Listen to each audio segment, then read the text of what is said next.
연준이 어떤 의미에서 선제적인 대응을 하는 거는 좀 위험한 일일 수 있죠. 오히려다. 그러니까 경기를 컨트롤한다라던가 아니면 인플레이션과 관련된 압박이 있어가지고 그게 시그널이 오기 전에 사전적으로 움직이는데 그 판단이 잘못됐다라고 한다면 충격이 너무 크지 않습니까? 예를 들어서 지금 인플레이션 압력이 강화되고 있다, 이런 얘기들이 있다라고 베이지북에서 이야기를 하고 있음에도 불구하고 현재 나타나고 있는 최근 인플레이션 숫자들은 괜찮았단 말이죠. 그런 상태에서 연준이 그 스텝을 밟아 나가기에는 쉽지 않은 그런 모습이라는 거죠. 사실 이렇게 한 사람의 입을 보고 얘기를 해야 된다라는 게 참 좀 많이 사람들을 굉장히 힘들게 하는 거죠. 그치. 심지어 베이지북조차도 관세에서 벗어나질 못해요. 네. 이게 이제 문제입니다.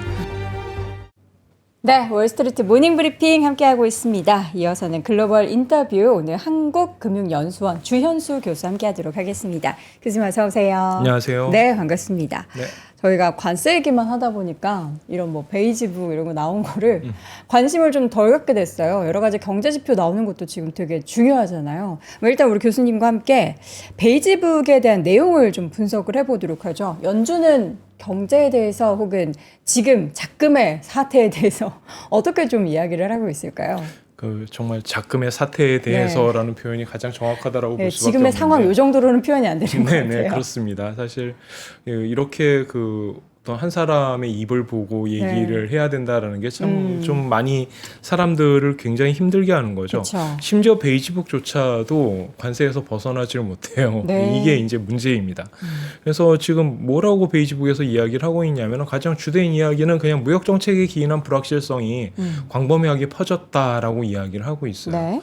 그러면서 지금 보통 크게 세 가지 정도를 이야기를 해주는데요. 첫 번째가 이제 경제 활동, 이코노믹 액티비티라고 하는 거, 그 다음에 고용 부분, 인플레이션 정도 이야기를 하고 있는데 경제 활동과 관련해서는 크게 변화가 없다라고 이야기를 하지만 지금 전체 12개 지역 중에서 5개 지역에서는 경제 활동이 소폭 증가했고 3개 지역에서는 변동이 없고 4개 지역에서는 오히려 감소한 걸로 나타나고 있다라고 이야기를 하면서 3월과 비교해 보면 경제 활동이 조금 둔화되는 것으로 나타나고 있는 그런 지표들을 보여주고 있습니다.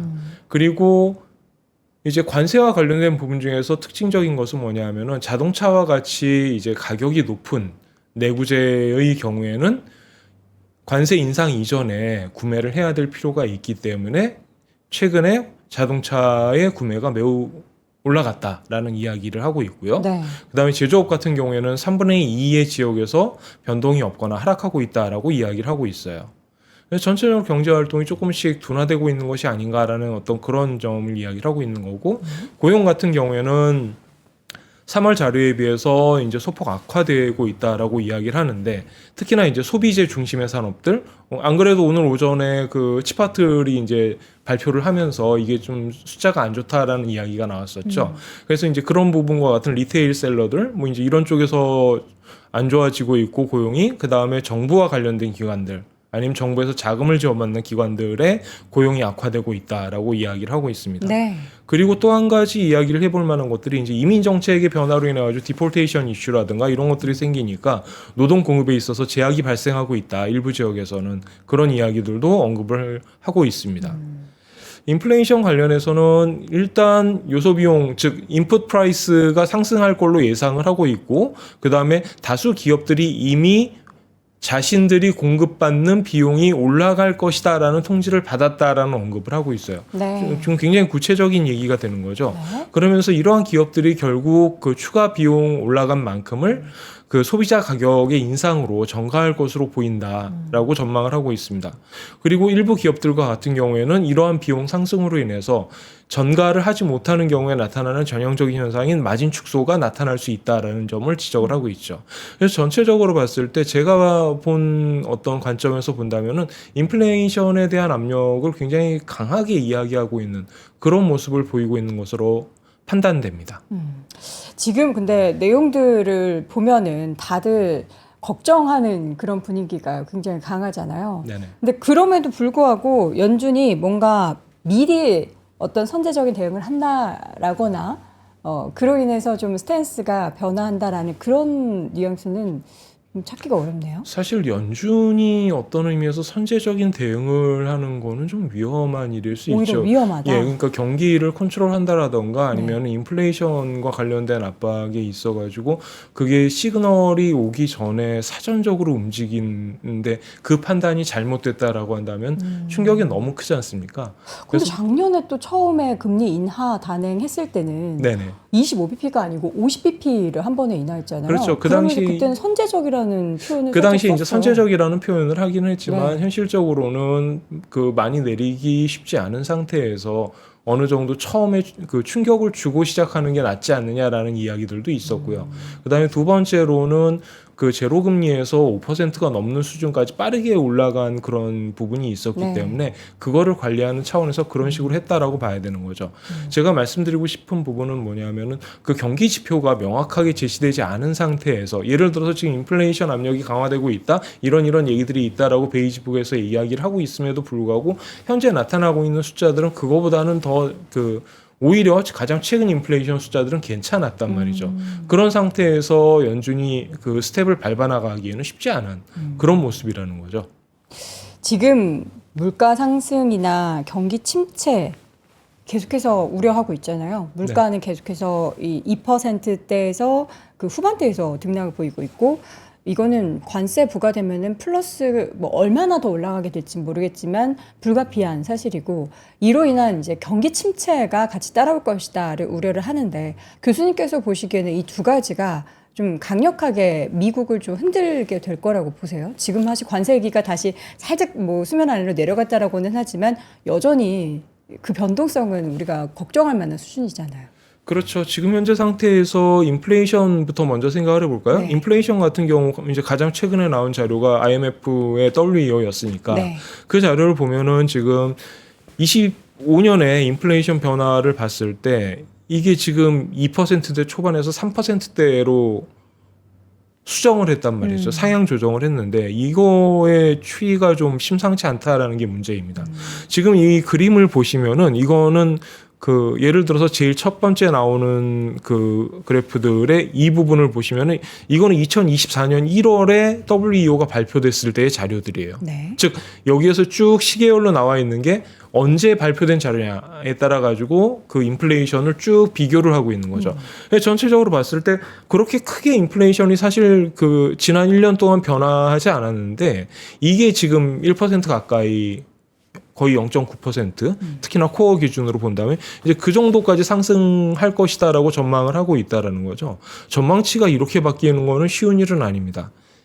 그리고 중국 같은 경우에는 확실히 영향을 받아가지고 관세 영향을 받아가지고 지금 가장 최근 나온 자료는 디플레이션을 걱정해야 될 수준까지 갔다라는 거죠. 이런 상황에서 본다라고 한다면은 지금 현재 물가 상승에 대한 우려는 확실히 있다라고 보여지는 거고 그거를 거의 모든 사람들이 동의하고 있다라는 거죠. 베이지북에서 얘기한 것도 아까 제가 물가에 대한 말씀을 드렸던 게 이런 부분과 연결이 된다라는 거죠. 그리고 앞에서 이제 그 다른 분이 말씀하셨었지만 골드만삭스 같은 경우에도 이거를 지금 그쪽에서는 3.5% 수준까지도 높여주고 있지 않습니까? 네. 그러니까 전체적으로 본다라고 한다면 인플레이션이 올라가는 거는 틀림없다라는 거죠. 그럼 남는 건 뭐냐? 우리가 보통 이야기를 할 때 이런 식으로 스태그플레이션의 임팩트가 있다라고 한다면은 경기가 침체가 돼가지고 경기가 둔화된다라거나 경기가 침체가 돼가지고 그에 따라서 인플레이션 압력이 완화될 텐데 그러면은 얼마나 도대체 경기가 떨어져야 되는 건데 라는 부분에 대해서도 좀 생각을 해봐야 된다라는 거죠. IMF는 이번에 발표할 때 0.9%포인트를 깎았습니다. 2025년 경제성장률을 기준으로 해서. 그래서 1.8%가 됐는데 이게 과연? 이라고 이야기를 하면서 IMF 같은 경우에 인터뷰를 하는 과정에서 뭐라고 얘기를 했냐면은 25년에 미국 경기가 경기 침체에 빠질 확률을 40%다라고 이야기를 하고 있어요. 뭐 확률이라는 그 숫자가 그러면은 뭐 10분의 6은 침체가 아니냐 뭐 이런 식의 얘기는 아니지만 이 수치가 나타내는 그 매그니튜드 강도가 아무래도 그만큼 비관적으로 본다 아니면 긍정적으로 본다를 판단하는 데는 도움이 될 수가 있겠죠. 그러면은 그동안 나왔던 숫자들과 비교를 해봤을 때 이 숫자는 상당히 많이 올라온 거다라고 볼 수가 있다라는 거죠. 네. 예를 들어서 JP 모건이 제시했던 60%대 그다음에 아폴로 같은 경우에는 90%대를 이야기를 하고 있고 골드만삭스는 더 올렸었지만 그거를 취소하면서 45%대를 유지를 하고 있고 도이치뱅크 같은 경우도 40%대를 이야기를 하고 있잖아요. 그러면 이런 숫자들을 봤을 때 좀 좋게 얘기하면 반반 정도의 경기 침체 가능성이 있다라는 거죠.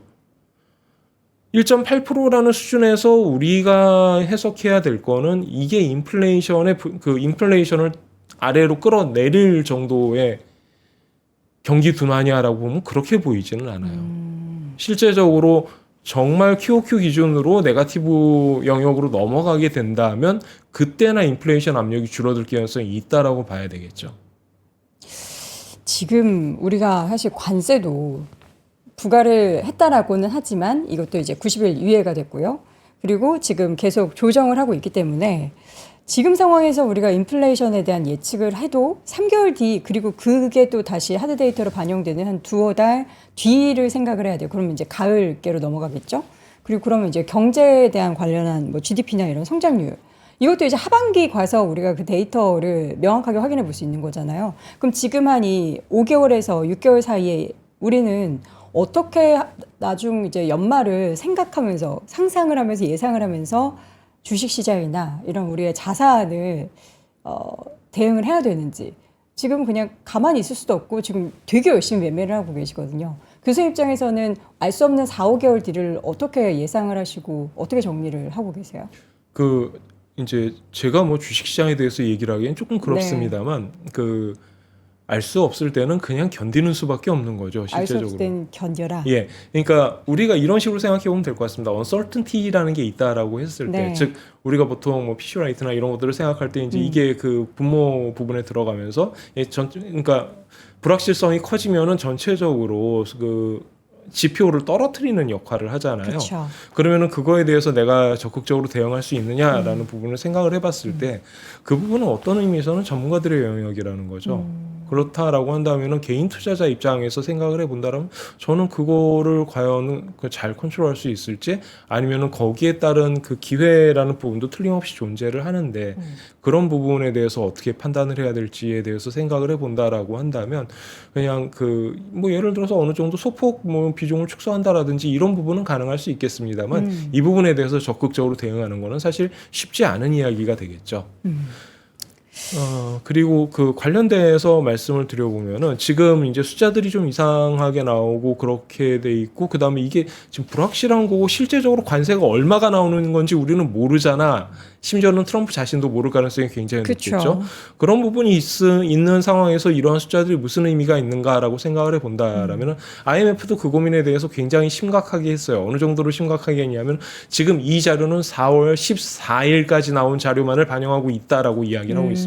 그들도 이제 그거를 다 업데이트를 할 수가 없는 거죠. 그 자료를 보고 분석을 하고 그 다음에 모델을 돌린 다음에 그 결과를 가지고 글을 써야 되는 입장에서는 이게 어느 정도 한계가 있을 수밖에 없는 그런 부분이 있는 거죠.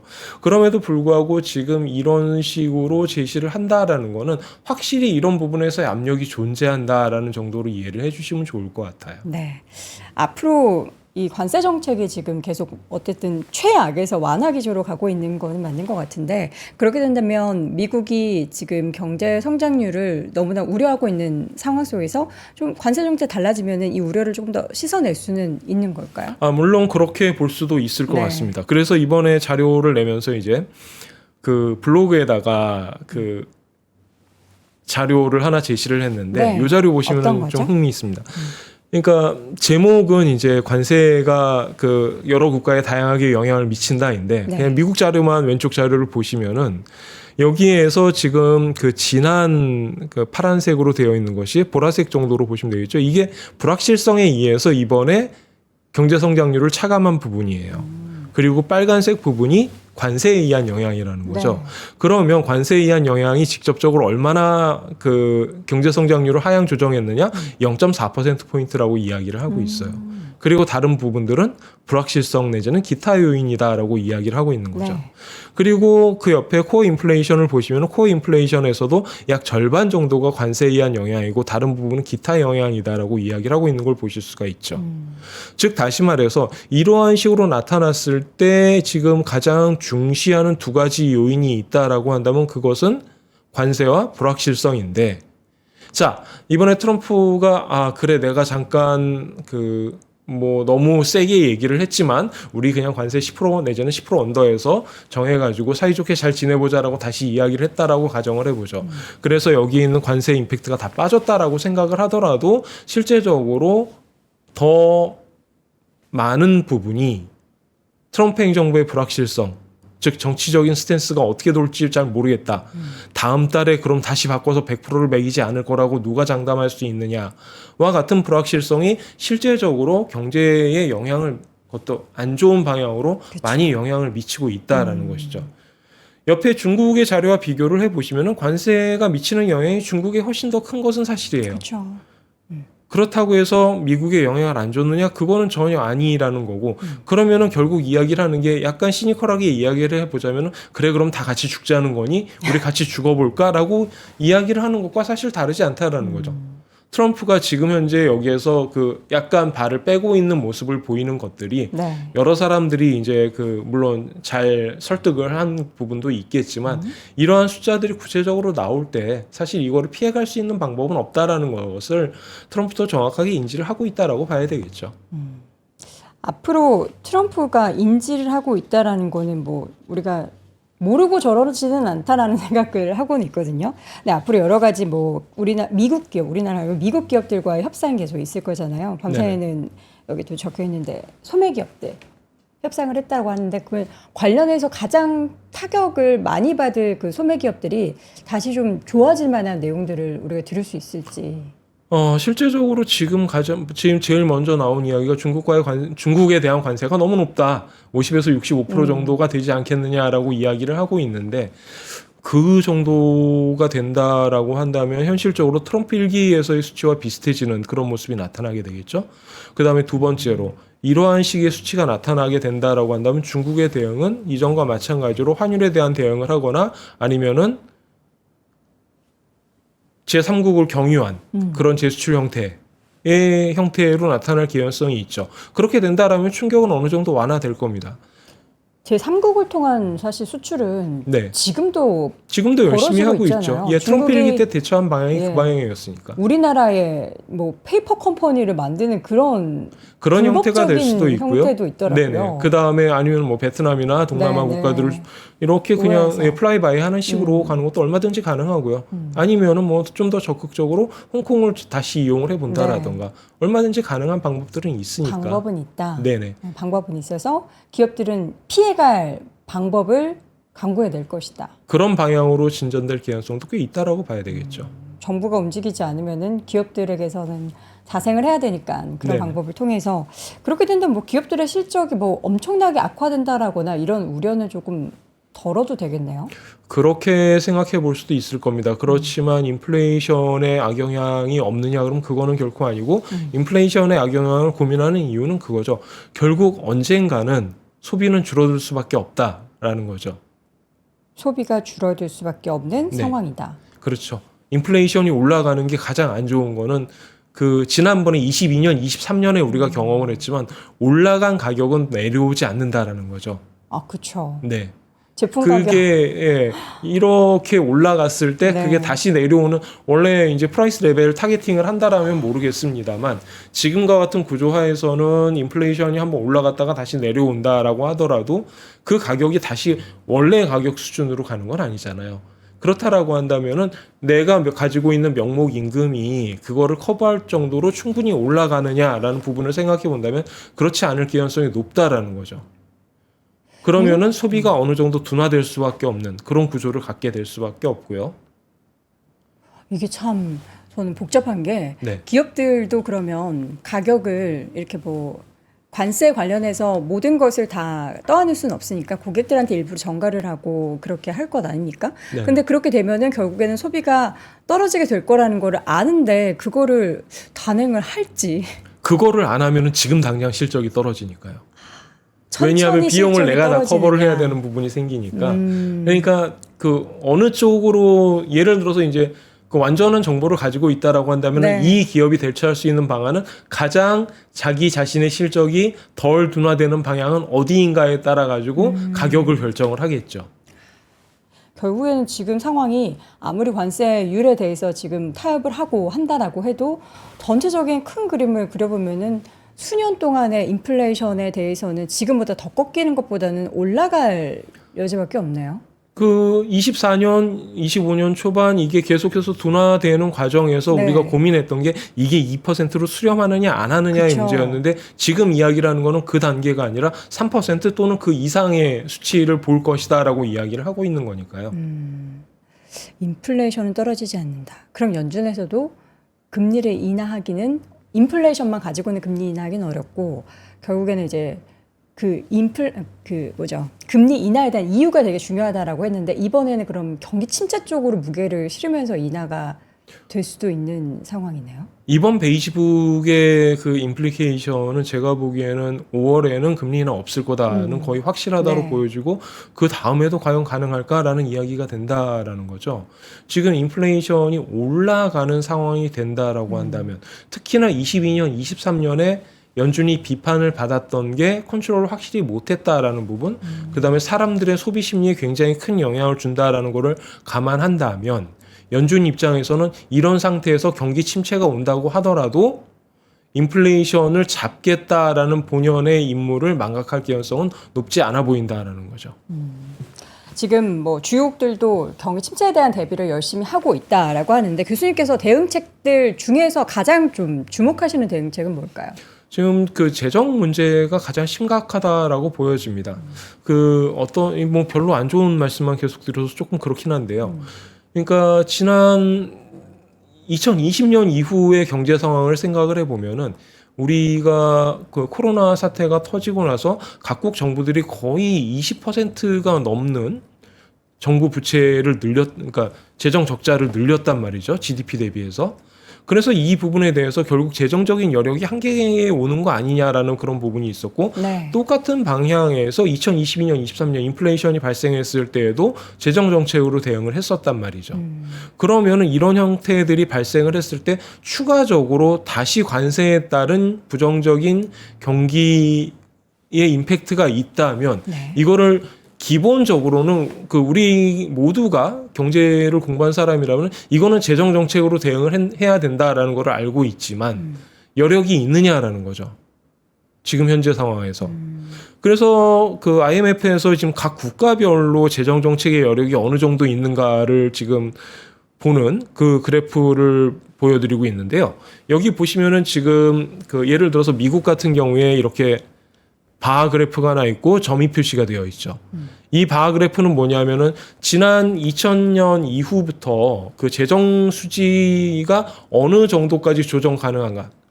즉 다시 말해서 정부 부채를 악화시키지 않고 재정 수지를 어느 정도까지 조정할 수 있느냐라는 관점에서 봤을 때 그 범위가 대략적으로 이렇게 된다라고 이야기를 하고 있습니다. 조금 더 구체적으로 얘기하면 이거는 이제 인터쿼타일 레인지라고 해가지고 그 25%%와 75%%의 그 구간을 얘기를 하는 건데 네. 그냥 뭐 그런 복잡한 얘기하지 말고 대충 이 정도의 여력이 있다. 과거의 사례를 봤을 때 그렇게 이해를 해주시면 될 것 같아요. 그럼 가장 최근에 나타나고 있는 숫자가 어떻게 되냐면 이게 이제 이 점으로 나타난다라는 거죠.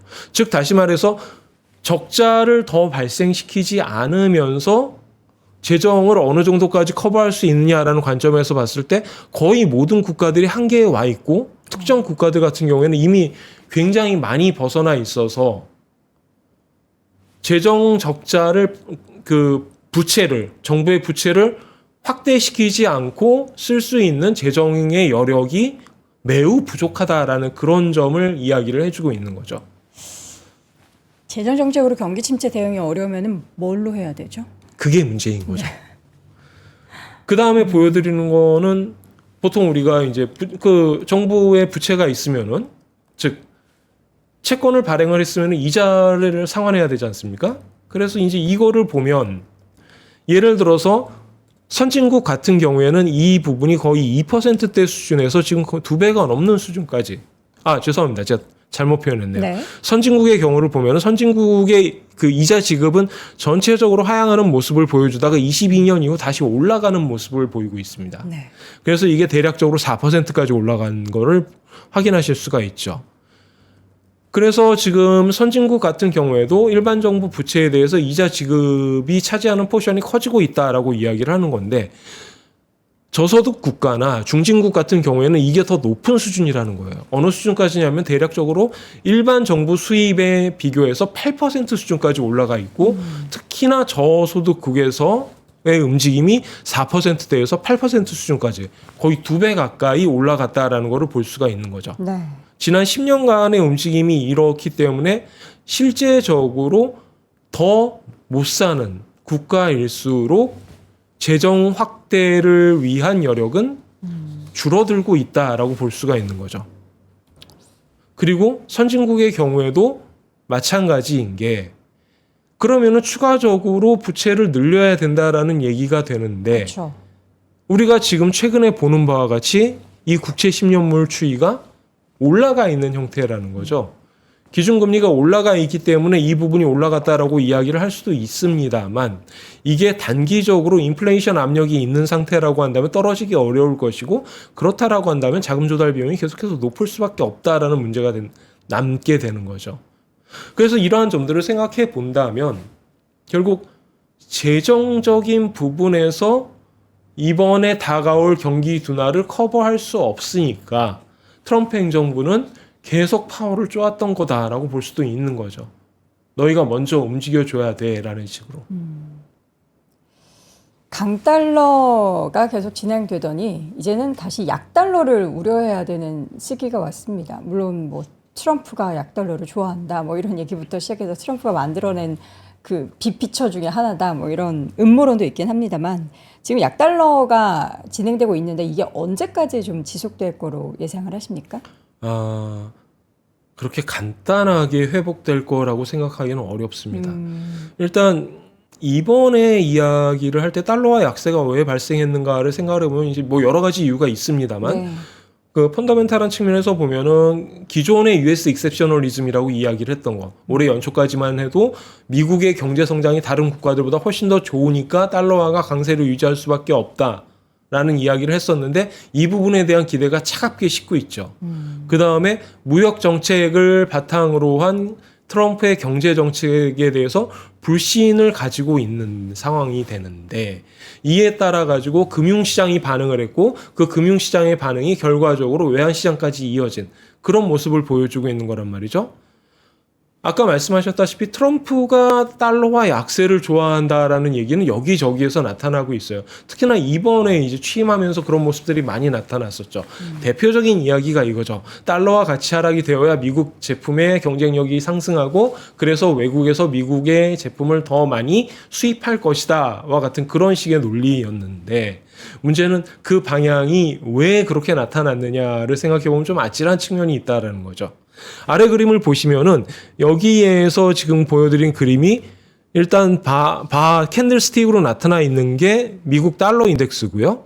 그 다음에 실선으로 표시되어 있는 게 미국채 10년물의 수익률입니다.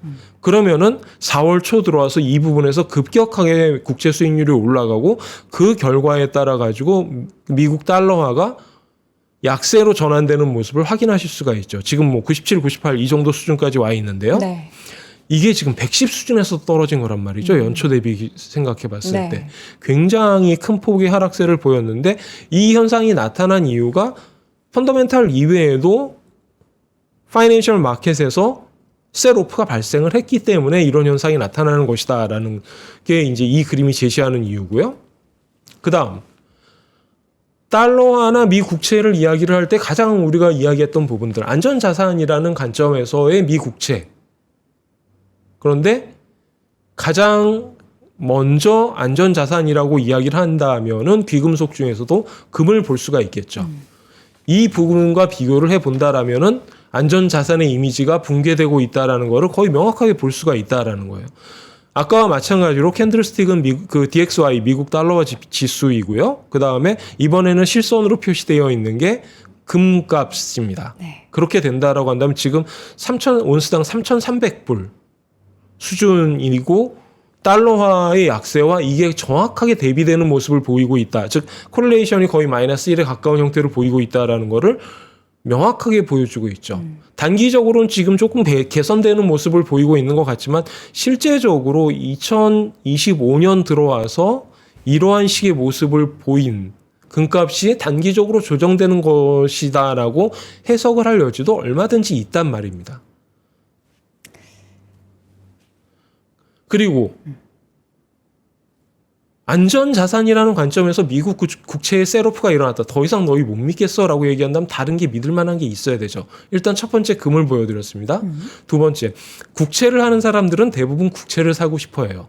그렇죠? 그래서 글로벌 포트폴리오의 자산 배분을 통해서 이 부분을 재조정한다라는 이야기는 말씀 많이 드렸을 거고 많이 들으셨을 텐데 여기에서 보시면은 지금 캔들스틱으로 돼 있는 게 미 국채의 수익률이고 그 다음에 파란 선으로 나와 있는 게 독일 국채, 그 다음에 하얀 선으로 나와 있는 게 일본의 국채입니다. 그러면은 이때 나타난 현상이 무엇인지를 생각해 보면 독일 국채와 일본 국채의 수익률이 큰 폭으로 하락했다라는 것이죠. 결국 우리가 그냥 말로만 이야기를 해왔던 어떤 포트폴리오 배분의 변화, 연초에 있었던 미국 주식의 매각, 그 다음에 유럽 주식의 매입, 이런 식의 모습이 채권 시장에서도 나타나고 있다. 다만 문제는 일본 국채나 독일 국채 같은 경우 규모가 너무 작다라는 문제는 있습니다. 대표적으로 독일 국채 같은 경우에 미국 국채의 10분의 1 정도밖에 발행을 안 하고 있기 때문에 이 부분이 큰 문제라고 이야기를 이제 안전자산이라는 관점에서 본다면 이게 문제라고 생각할 수가 있겠죠. 네. 다만 제가 여기서 말씀드리고 싶은 거는 독일 국채 같은 경우를 봤을 때 이 3월에 큰 폭으로 이제 수익률이 올라가는 모습이 보이죠. 이게 이제 어떤 모습이냐면은 이 당시가 독일이 더 이상 국방비는 우리 재정준 측에서 포함시키지 않겠다. 그러니까 국방비를 이용을 해가지고 재정 적자를 늘리는 게 가능해진다라는 이야기를 했을 때고 네. 그에 따라서 국채 수익률이 반응을 했다라는 건데 그것만큼 지금 빠졌다라는 점입니다. 네. 그러면은 이 부분이 어느 정도 큰지를 우리가 생각해 볼 수가 있는 거죠. 네, 이런 점들을 생각해 본다라고 한다면은 지금 현재 달러화가 이 트렌드에서 빠르게 회복할 수 있다라고 생각할 수 있는 요소가 그리 많지 않다라는 게 지금 현실이라고 보여지는 거죠. 네. 시간이 너무 부족하네요. 네. 우리 주 교수님께 중국 지금 협상하는 것도 여쭤보고 싶고 우리나라 내용도 여쭤보고 싶은데 시간이 너무 부족합니다. 달러 얘기로 마무리를 해보도록 하겠습니다. 자, 오늘 글로벌 인터뷰 함께했고요. 한국금융연수원 주현수 교수 함께했습니다. 교수님 고맙습니다. 감사합니다.